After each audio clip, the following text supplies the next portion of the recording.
So in order to get a scholarship in the next 3 months, you are going to do two things.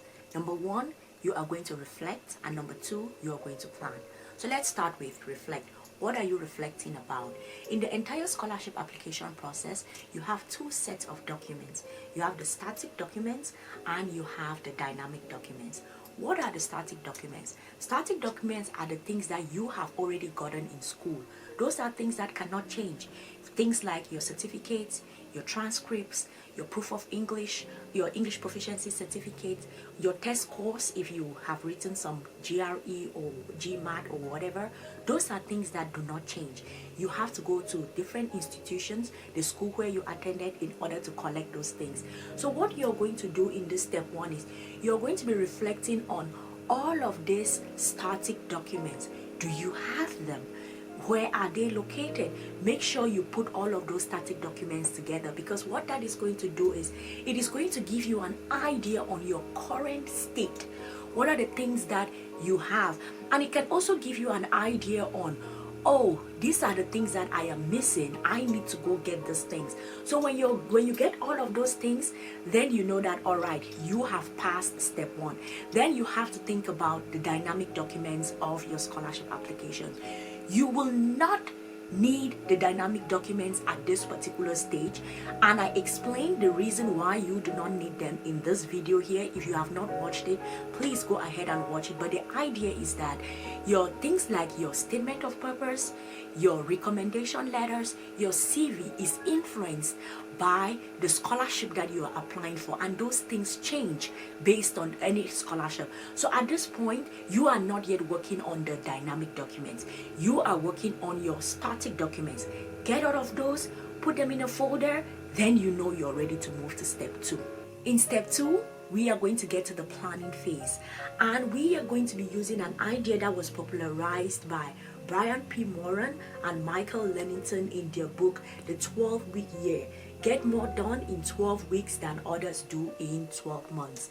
And the idea behind this book is that if you start doing shorter planning cycles, like rather than planning the entire 12 months of the year, if you're able to break it into shorter parts, for example, the first 3 months, the next 3 months, the next 3 months, you are going to realize that you will be able to get more done in those 3 months. And what that does is that it increases urgency. You feel like, oh my God, I have a task that I have to accomplish in the next 12 weeks or in the next 3 months, and you get to it.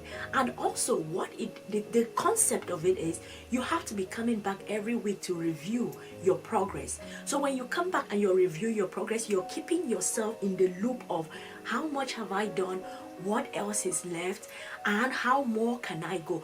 So with that in mind, let us plan your next 3 months.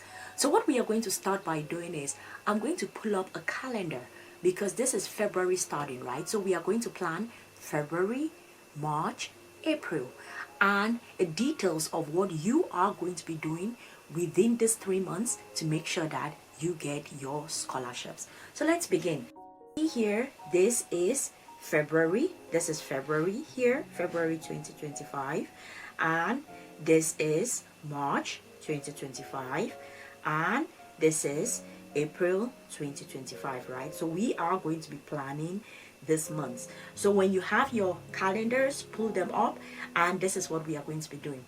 So in February, today is February 2nd. So what we are going to be doing is that you are going to block out week 1. This is week 1 of February, right? This is week 1 here of February. And from week 1 to week 2, what you are going to do in this time frame is that you are going to research scholarships, okay? You are going to research scholarships. What I recommend is, because you can really get caught up in the overwhelming information that is shared on different scholarships databases as well as online, I definitely recommend that you purchase access to My Scholarships Abroad DIY Toolkit. And this is a database that contains scholarships. As you can see here, it has tons of scholarships. So all you have to do is come to this database, look at these scholarships, and you start figuring out which are the scholarships that you are eligible for. If you're interested in graduate assistantships, you can do that. If you're interested in application fee of universities, you can do that. Low tuition universities, you can do that. And you can start having an idea. At this stage, you're not yet writing your CVs, but at least you already have a place where you will go to eventually when it's time to write your CVs, your SOPs, and your research proposals. So I definitely recommend that within this particular time, you go to the database and you start pulling out your scholarships, ones that you're interested in, ones that you are eligible for. If you do not want or you cannot get access to the database, you can go online. There are tons of databases. Search through, you are going to find them. You can start pulling out the scholarships from those databases based on those that you're interested in and those that you are eligible for. So that is what we are going to be doing week 1. That is from February 3rd right through till February 16th. Those are the things that we are going to be doing. And then now let us move to week 3, because this is week 3, right? Week 3 right through till week 5. So this is week 3, week 4, and then we are going to extend into March. This is March. This is week 5. This is week 4, and this is week 3, right? So what you're going to be doing in this week's week 3, 4, and 5 is you are going to be doing the 80-20% rule to scholarship applications. I explain this in details in this video here. If you have not watched it, I swear to you, you will do yourself so much good going to watch it, because you're going to learn what exactly the 80-20% rule is, how you should apply it, and just generally the concept behind the 80-20% rule is that you are doing a diagnosis of these scholarships. You're using 5 main questions, which are the WH questions. You're asking what about the scholarship, who about the scholarship, where, how, why. Those are the things that you are asking about the scholarships, when, the deadline for the scholarship, and you are practically figuring out all of the things about the scholarship. And because this is very important work, I am giving you the week 3, 4, and 5 to do this. So this time, week 3, 4, and 5, you are doing your 20-80% scholarship application rule. You are implementing it within this time because you're doing the diagnosis of the scholarships. Everything else is going to be based on what happens in this 80-20% rule diagnosis. So you're taking your time daily, you're getting to it, figuring all of the things out about the scholarships, making notes. Remember, I made a worksheet and made it available for you all. So you're using that worksheet and you're coming up with this 80-20% rule for week 3, week 4, and week 5. And then now let us get to week 6 to 9. So this is week 6, week 7, week 8, and then week 9. This actually goes into, this is a continuation of week 9 because this is also part of April. So now we have already gone into April. So this is 6, 7, 8, 9. So what you're doing now is you are preparing the dynamic documents of your scholarship applications. Remember the dynamic documents? You have your statement of purpose, you have your CV, you have your recommendation letters. And I will advise that you start with the recommendation letters because this is to be given to you by other people. And sometimes if you're going to be talking to your professor, you do not know their schedule, they are busy and whatever, you do not have control of what they are doing. So start with the recommendation letters, give them prompts. Write a sample of what you want, take it to the professor, and then the professor can then edit it, take it out and whatever. And remember, you're writing based on the things that you found in your research when you did the 80-20% rule on scholarship diagnosis, right? And then you now take this time, you write your SOP, you write your CV. You really need to go in on this. Take your time. I'm giving you so many weeks here. I'm giving you 1, 2, 3, 4. In fact, 4 weeks to be able to get through this because you're doing from week 6 to week 9, because this is such an intricate part of your application. You're writing the SOP, you're refining it, you're going back to like the figuring out what were the things that you found out in your research on the 80-20% rule. Is yours really like in line? Is it in sync with what you found out? So you go back and forth and prepare all of these documents. Remember, you had already prepared your static documents, then now you're preparing your dynamic documents, and then you now have all of those things ready. So now we can move to week 9 to 11. So this is week 9, 10, 11. So what you are doing in this period is you are submitting your applications. Okay, you are submitting your applications. You have done your due diligence. You have worked very hard. So in this time, you are now just going back to back submitting. If you have chosen 2 scholarships, you have chosen 3 scholarships to really work on, you are now going ahead and submitting your applications. Sometimes you have to go to an application portal where you have to fill up all of those things. Sometimes you have to send physical documents to like different offices. So based on the process that the scholarship requires, you follow that and you go ahead and submit your documents. And then let us move to week 12.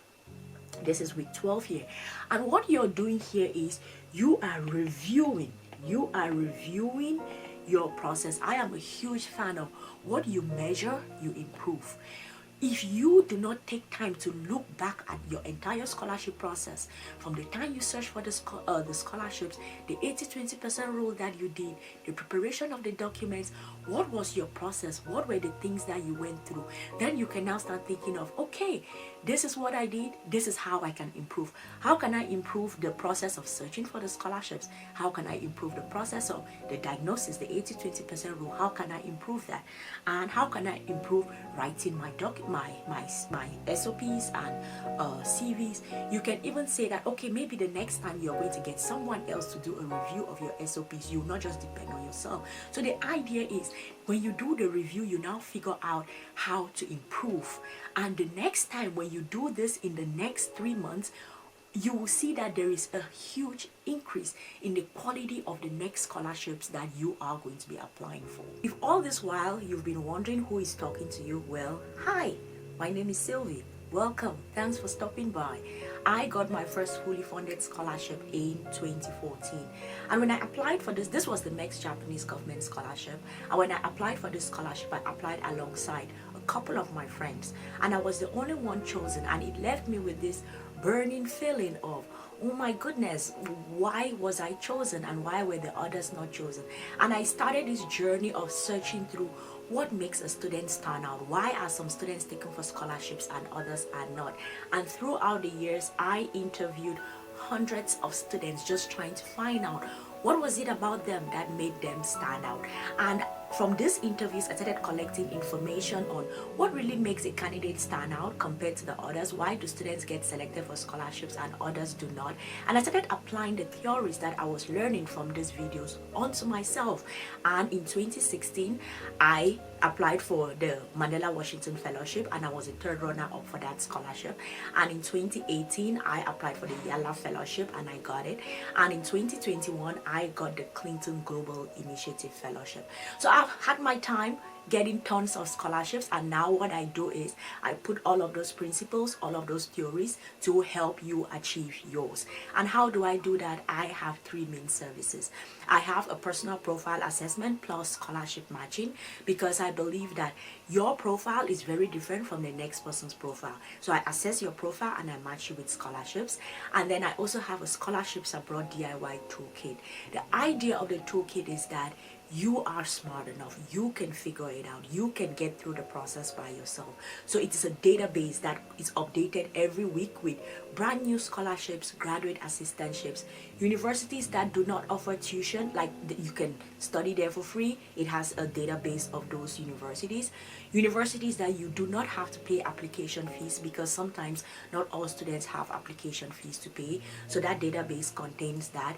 It also contains samples, like links to samples of statement of purposes, so it can guide you to write yours. CVs, it can guide you to write yours. Research proposals, it can guide you to write yours. Because at the end of the day, that is like a one-stop shop for everything scholarships related.